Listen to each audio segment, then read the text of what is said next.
Hello বন্ধুরা, তোমরা সবাই কেমন আছো? তো আজকে দুপুরটা শুরু করলাম কিছু ছোট ছোট খেলার সাথে দিয়ে। কেন বলছি, তো ভিডিওটা দেখতে থাকো। তো এখন বাজে 2:30, তো 3টের সময় আমার ডিউটি যাওয়ার কথা। তো আধা ঘন্টা বেসিক্যালি আগে উঠতে হয় ফ্রেশ হওয়ার জন্য। আর ঘুম থেকে যখনই উঠি তখনই আমার গা হাত পা কেন ব্যথা হয় এত আমি জানি না, আর গলাটাও খুব শুকিয়ে যায়। যাই হোক, তারপরে নিজেকে একটু ভালো করে দেখে নিলাম। তো যখনই আমি বাইরে বেরোই, মানে আমি তো অবাক, কারণ কি, বাইরে এখন দুপুর বাজে 2:30 আর প্রচুর পরিমাণে বালির ঝড় হচ্ছিলো, আর বালির ঝড়ে তো কেউ বেরোয়ই না।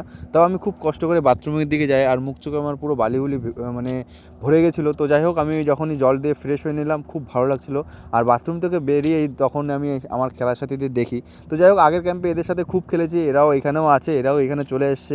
তো এরপরে আমি যখনই রুমে আসি, আর রুমে এসে আজকে হচ্ছে বছরের লাস্ট ডে, আর আর বছরে এটা আমার লাস্ট ভিডিও।